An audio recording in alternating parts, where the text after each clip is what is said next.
உலகங்கள் பலவிதம், ஒவ்வொன்றும் ஒரு விதம் சொல்ற மாரி, இங்கே பல உலகங்கள் இருக்கு. உங்கள ஒவ்வொரு உலகமா கூட்டு போறேன்.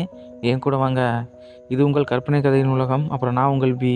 இன்னைக்கு நம்ம காஞ்சிபுட்டான ரீசெண்டா ரிலீஸ் ஆன ஒரு தரமான மாசான அனிமே தான் பார்க்க போறோம். இதனோட ஃபர்ஸ்ட் வீடியோ. என்னோட வாய்ஸ் ஓவரும், என்னோட வீடியோ எடிட்டிங் நல்லா இருந்துச்சுன்னா மறக்காம கமெண்ட் பண்ணுங்க. எனக்கு கொஞ்சம் சப்போர்ட்டா இருக்கும். வாங்க எபிசோடுக்குள்ள போயிடலாம். இது காஞ்சிபுட்டா எபிசோட் 1.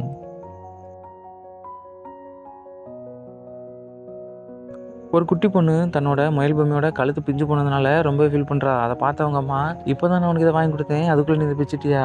ஒன்றும் பிரச்சனை இல்லை, இதை தூக்கி குப்பையில் போடு, உனக்கு நான் வேறு பொம்மை வாங்கி தரேன்னு சொல்கிறாங்க. அதை கேட்ட அந்த குட்டி பொண்ணு, எனக்கு அடுத்து பூனை பொம்மை வாங்கி கொடுங்கம்மான்னு சொல்கிறா. அவங்களும் சொன்ன மாதிரி கொண்டு போய் குப்பை தொட்டியில் போடுறாங்க. அந்த குப்பையெல்லாம் கீழே போய் ஒரு லாரியில் கலெக்ட் ஆகுது. அதை மாஸ்க் போட்டு ஒருத்தன் நின்று பார்த்துட்டே இருக்கான். அந்த லாரிங்கெல்லாம் குப்பையை கொண்டு வந்து ஒரு ஸ்டோர் ரூமில் ஸ்டோர் பண்ணுறாங்க. அதை ஒருத்தன் பார்த்துட்டு இருக்கான். அவன் தான் நம்ம ஹீரோ. அவன் பேர் ரூடோ. அவன் அந்த ஸ்டோர் ரூமுக்குள்ளே போகிறான். அடுத்த நிமிஷமே காவலாளிக்கு ஒரு ரூமுக்குள்ளே ஒரு சவுண்ட் கேட்குது. என்னன்னு எட்டி பார்த்தா உள்ளே யாரும் அந்த குப்பையெல்லாம் போட்டு கிளறிட்டு இருக்காங்க. அதை பார்த்து அந்த காவலாளி கண்ணை எடுத்து நீட்டி, நீ யாரு, எப்படி உள்ளே வந்தான்னு கேட்குறான். அதுக்கு நம்ம ஹீரோ எதுவுமே சொல்லாமல் குப்பையை கிளறிட்டு இருக்கான். உடனே அதை பார்த்தவன், நீ ஸ்ட்ராஸ் ரைட்டர் தானேன்னு கேட்டுட்டு எமர்ஜென்சி இல்லாமல் கிளிக் பண்ணுறான்.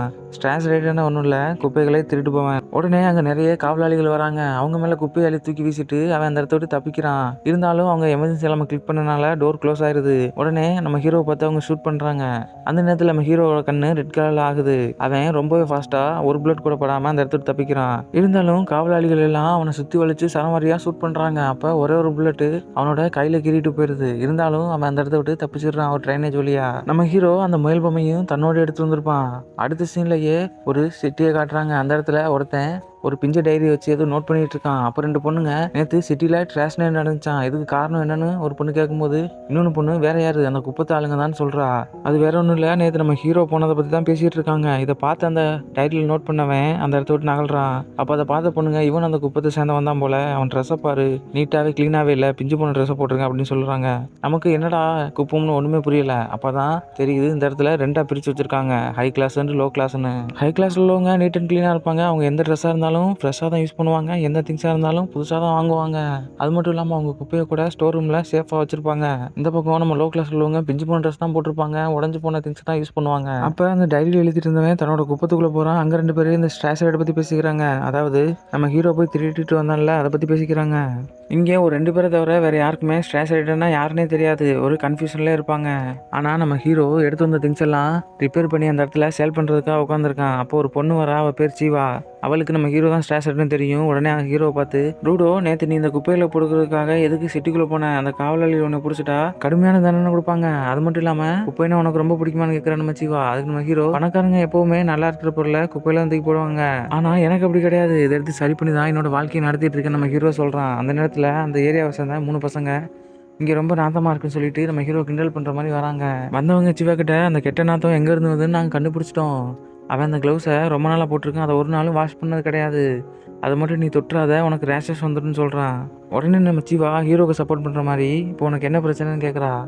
இன்னொருத்தன் ஹீரோ சரி பண்ணி வச்ச விளக்க கீழே எத்தி விட்டுட்டு, நீ என்ன தான் சரி பண்ணி வச்சாலும் இந்த குப்பையை உன்ட்டு வந்து யாரும் வாங்க போகிறதில்ல, இவன் இந்த க்ளவுஸை கலட்டினா இவனோட கையை பார்த்துருக்கியா, ரொம்பவே அருவருப்பாக இருக்கும், பார்க்கவே முடியாது அப்படின்னு சொல்கிறான். அப்போ இன்னொருத்தர் சொல்கிறான், குப்பத்து ஆளுங்களை ஏற்கனவே கிரிமினல் மேலே தான் பார்க்குறாங்க, இங்கே வந்து பிறந்தது நம்ம தப்பு, நம்ம நல்லா வேலைக்கு போய் நம்ம அப்படி இல்லைன்னு இவங்களுக்கு புரிய வைக்கணும். ஆனால் எல்லாத்துக்கும் காரணம் இவங்க அப்பா தான், இவங்க அப்பானால தான் நமக்கு இந்த நிலைமைன்னு நம்ம ஹீரோட அப்பாவை சொல்கிறாங்க. அதை பார்த்த ஜீவா, இருந்தாலும் அவன் நம்மள ஒருத்தன் அப்படின்னு சொல்கிறா. அந்த 3 பேரும் நம்ம ஹீரோட அப்பாவை ரொம்ப இன்சல்ட் பண்ணுறாங்க. அவன் ஒரு கொலைகாரன்னு. இதை பார்த்து நம்ம ஹீரோ அவங்க 3 பேரையும் முறைக்கிறான்.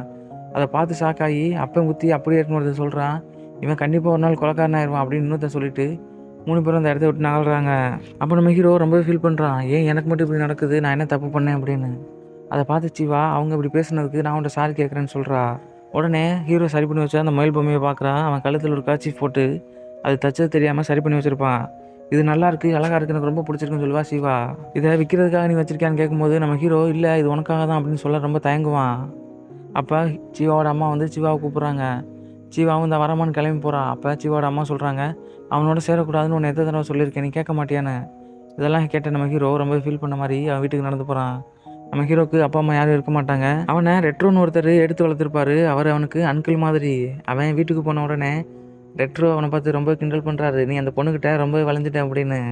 ரெட்ரோ, நீங்கள் அதை பார்த்துட்டீங்களான்னு நம்ம ஹீரோ ரொம்ப வெக்கப்படுறான். உடனே ரெட்ரோ, நேற்று நீ சிட்டிக்கு ஸ்ட்ராஸ் ரைடுக்கு போனியா அப்படின்னு கேட்குறாரு. நம்ம ரெட்ரோக்கும் தெரியும் ஹீரோ தான் ஒரு ஸ்ட்ராஸ் ரைடர்னு. உடனே நம்ம ஹீரோ சொல்கிறான், ஆமாம் நான் போனேன், இருந்தாலும் அவங்களால என்ன பிடிக்க முடியல அப்படின்னு சொல்கிறான். அப்போ ரெட்ரோ இருந்தாலும் அவங்க உன்னை பார்த்துட்டாங்க, நீ இனிமேல் அங்கே போகாத, அவங்க உன்னை பிடிச்சிட்டா கண்டிப்பாக அந்த குழியில் தூக்கி போட்டுருவாங்க, உன்னை யாராலும் காப்பாற்ற முடியாது. உன்னை நான் என்னோட சொந்த பையன் மாதிரி தான் பார்க்குறேன், நீ வளர வரைக்கும் குடும்பத்தை நானே பார்த்துக்கிறேன், நீ எனக்கு ஹெல்ப் பண்ணுறேன்னு எங்கேயும் போய் மாட்டிக்கிறாத அப்படின்னு சொல்கிறாரு. அதெல்லாம் ஒன்றும் இல்லை, அவங்களால என் முடிய கூட தொட முடியாது அப்படின்னு சொல்கிறான் நம்ம ஹீரோ. இதெல்லாம் தெளிவாக பேசுகிற, இருந்தாலும் சீவா கிட்ட பேச மட்டும் ஏன் தயங்குற அப்படின்னு கேட்குறாரு ரெட்ரோ. அதுக்கு இதுக்கு என்னையா சம்மந்தம், இப்போ எதுக்கே தேவையில்லாமல் அதை இழுக்கிற அப்படின்னு கேட்குறான் நம்ம ஹீரோ. உடனே ரெட்ரோ, அவங்க ஒன்றா ஷூட் பண்ணாங்களா, அவன் கையில் ரத்தமாக இருக்கேன்னு கேட்குறான். அதுக்கு ஆமான்னு சொல்கிறான் நம்ம ஹீரோ. உடனே அவனோட க்ளவுஸை கழட்டிட்டு அவனுக்கு கட்டு போட்டு விட்றான். அந்த க்ளவுஸை கழட்டும் போது தான் தெரியும் நம்ம ஹீரோட கை கருப்பாக ரொம்பவே அசிங்கமாக அருவருப்பாக இருக்கும். அது அவனுக்கு சின்ன வயசில் ரொம்ப வலி ஏற்படுத்தியிருக்கும். எல்லாரும் அதை பார்த்து அவனை விட்டு ஒதுங்கி போயிருப்பாங்க.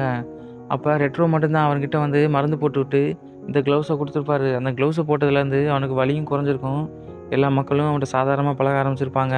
அப்போ ரெட்ரோ, இனிமேல் நீ அந்த சிட்டிக்கு ஸ்ட்ராஸ் சைடுக்கு போகாத, அவங்ககிட்ட நீ மாட்டிக்கிட்டீங்கன்னா உன் அப்பாவை தூக்கி போட்ட குழியில் உன்னையும் தூக்கி போட்டுருவாங்க அப்படின்னு சொல்கிறாரு. உடனே சரி சரி நம்ம ஹீரோ சொல்கிறான். அப்போ அவனுக்கு பொண்ணுங்கள்ட்ட பேசவே தெரிலன்னு அவர் கொஞ்சம் ட்ரைனிங் கொடுக்குறாரு.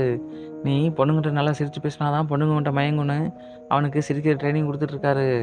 இவங்க 2 பேரும் பேசிகிட்டு இருக்கதை வீட்டுக்கு பின்னாடி இருந்து ஸ்டார்டிங்கில் வந்து மாஸ்க் போட்டவன் இங்கேயும் வந்து இவங்க பேச வந்து ஒட்டு கேட்டுட்டு இருக்கான். உடனே அடுத்த நாள் பொழுது விடியுது. நம்ம ஹீரோ மயில் பொம்மையை எடுத்துகிட்டு சிவாட்ட கொடுக்கறதுக்காக கிளம்பி போகிறான். போகும்போது இந்த சிட்டியில் நடக்கிற அநியாயங்களையும் அக்கிரமங்களையும் நினச்சிட்டே போயிட்டுருக்கான். ஒரு குற்றம் நடந்துச்சுன்னா தப்பு பண்ணவன் யாருன்னு கூட விசாரிக்காமல் இந்த குப்பத்து மக்களை இந்த குழியில் தூக்கி போட்டு கொள்கிறாங்க. இது ரொம்பவே மோசமானதுன்னு நம்ம ஹீரோ ஃபீல் பண்ணிட்டே போயிட்டுருக்கான். அந்த நகரத்தோட முடிவில் ஒரு குப்பை தொட்டி இருக்குது. அங்கே தான் குற்றவாளியெல்லாம் தண்டிப்பாங்க. இப்போவும் ஒரு குற்றவாளியே தண்டிச்சிட்டு இருக்காங்க. அதை பார்த்து ஃபீல் பண்ணிட்டு இருந்தான் நம்ம ஹீரோ. அப்போ சீவா வரா. சீவா வந்து சொல்கிறா, நான் எப்போவுமே உன்னை அந்த குப்பை தொட்டியில் போடுற மாதிரி பார்த்துடக்கூடாது, நீ ஸ்ட்ராஸ் ரைட், அதாவது இந்த சிட்டிக்கு போய் குப்பை பொறுக்கிறதா இதோட விட்டுரு அப்படின்னு சொல்கிறா. அதுக்கு நம்ம ஹீரோ, ஆமாம் என்னோடய அப்பாவையும் இதில் தான் போட்டு கொண்டாங்க அப்படின்னு ரொம்ப ஃபீல் பண்ணுறான். சீவாவும் இது ரொம்ப மோசமானது, ஒருத்தன் தப்பு பண்ணியிருப்பாங்க கூட விசாரிக்க மாட்டாங்க, ஆனால் தண்டனை கொடுக்கும்போது இந்த நகரத்தில் உள்ள எல்லா மக்களும் அந்த இடத்துக்கு வந்து அதை பார்க்கணுன்னு இவங்க ரொம்ப வற்புறுத்துறாங்க அப்படின்னு சொல்கிறா. உடனே நம்ம ஹீரோவும், ரெட்ரோவை தான் சொன்னார், நீ ரொம்ப சேஃபாக இருக்க சொன்னார், ட்ராஸ் ரைட் பண்ண வேணான்னு சொன்னாருன்னு சொல்கிறான். தான் கொண்டு வந்த மயில் பொம்மையை சீவா கிட்ட கொடுக்குறான். சீவா அதை பார்த்துட்டு ரொம்ப சந்தோஷப்படுறான். நம்ம ஹீரோக்கும் அது ரொம்ப பிடிச்சிருது. உடனே மானா துள்ளி குதித்து தன்னோட வீட்டுக்கு போகிறான், ரெட்ரோட்ட சொல்லி ஆகணும்னு.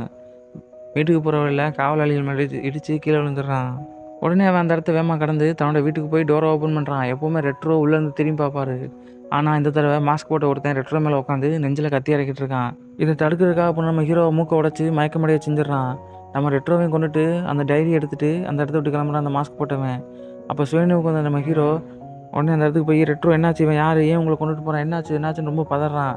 இதெல்லாம் பார்த்த ரெட்ரோ, இந்த இடத்த விட்டு நீ உடனே கிளம்பு, எப்படியா தப்பிச்சு போ அப்படின்னு சொல்கிறாரு. அவனுக்கு ஒன்றுமே புரியல என்ன நடக்குது அப்படின்னு. ஆனால் பின்னாடி வந்த காவலாளிகள் நம்ம ஹீரோவை பிடிச்சிடறாங்க. ஹீரோ தான் இப்போ நான் கொண்டுட்டேன் அப்படின்னு ஊர் ஃபுல்லாக சொல்கிறாங்க. அந்த இடத்துல இந்த மக்கள் வளர்த்தவனே இப்படி கொண்டுட்டியே அப்படின்னு ரொம்பவே தப்பு தப்பாக பேசுகிறாங்க. இதெல்லாம் நம்ம ஹீரோ நல்லா கேட்கவே முடியல. என்னடா இப்படி இருக்கீங்கன்னு ரொம்பவே ஃபீல் பண்ணுறான். அந்த குப்பை தொட்டியில் கொண்டு போய் நம்ம ஹீரோவை கட்டுறாங்க அந்த குழிக்குள்ளே போடுறதுக்காக. அப்போ நம்ம ஹீரோ நினைக்கிறான், ஒரு தப்பு நடந்துச்சுன்னா அந்த தப்பை யார் பண்ணான்னு கூட யோசிக்காமல் யார் மேலே பழியை போட முடியுமோ அவன் மேலே பழியை போட்டு அவனுக்கு தண்டனையும் கொடுத்துறாங்க. இவங்க ரொம்ப மோசமான ஆளுங்க அப்படின்னு நினச்சிக்கிறான். ஆனால் நம்ம ஹீரோ, நான் தப்பு பண்ணல, நான் கொலை பண்ணல, அவர் எனக்கு அப்பா மாதிரின்னு கத்தி கதறான். யாரும் கேட்குற மாதிரியே இல்லை. இவனை கண்டிப்பாக கொண்டே ஆகணும், இவன் அப்போ ஒரு கொலைக்காரன் திருடேன், அவனால தான் அந்த குப்பத்து மக்களுக்கு இந்த நிலைமை அப்படின்னு சொல்கிறாங்க. இதை நம்ம ஹீரோ ரொம்பவே டென்ஷன் ஆகுறான். அப்போ அந்த இடத்துல சீவா இருக்கான். சீவாவை பார்த்து, நான் அந்த தப்பு பண்ணவே இல்லை சீவா, நீ நம்பு அப்படின்னு சொல்கிறான் நம்ம ஹீரோ. ஆனால் சீவா அந்த மயில் பொம்மையை கீழே போட்டுட்டு, நீ இப்படி பண்ணுவேன்னு நான் நினச்சே பார்க்கல, உன்னை அப்பா சார்ந்து வளர்த்த வர நீ கொண்டுட்டி அப்படின்னு சொல்லிட்டு அந்த இடத்த விட்டு கிளம்புறான். இதை பார்த்து நம்ம ஹீரோ ரொம்ப ஃபீல் பண்ணுறான். அப்போ அங்கே இருக்கிற ஊர் தலைவர் ஒருத்தர் நம்ம ஹீரோவை அந்த குழிக்குள்ளே போட சொல்கிறாரு. அப்போ கையை தூக்கும் போது அந்த கையோட கேப்பில் அந்த மாஸ்க் போட்டவன் அந்த இடத்துல நின்று இருக்கான். அதாவது ரெட்ரோவை கொண்டு அந்த இடத்துல இருக்கான். நம்ம ஹீரோ தூக்கி குப்பையில் போட போகிறாங்க. அப்போ நம்ம ஹீரோ சொல்கிறான், நான் உங்கள் ஒருத்தனையும் உயிரோடு விட மாட்டேன்டா, என் அப்பாவையும் கொண்டு என்னையும் இந்த குழிகளை தூக்கி போட்டு உங்களையும் பழிக்கு பழி வாங்க விட மாட்டேன். அது மட்டும் இல்லாமல் ரெட்ரோவை கொண்ட உன்னைய கண்டிப்பாக நான் கொண்டே தீர்வேண்டான்னு அந்த இடத்துல சபதம் எடுக்கிறான்.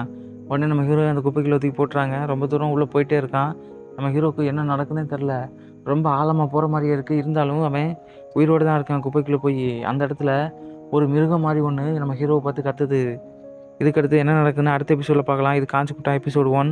அடுத்த எபிசோட் 2 அப்லோட் பண்ணுறேன். வீடியோ பிடிச்சிருந்தா லைக் பண்ணுங்கள், மறக்காம நம்ம சேனலை சப்ஸ்கிரைப் பண்ணுங்கள், வாய்ஸ் ஓவர் எப்படின்னு கமெண்ட் பண்ணுங்கள். உங்களுக்கு வீடியோ பார்க்க போர் அடிக்குதுன்னா கதை என்னது வாட் டு வாட் அப்படின்ற மாதிரி ஷார்ட் அண்ட் ஸ்வீட்டாக நம்ம பிளாகிங் அப்லோட் பண்ணியிருக்கோம்.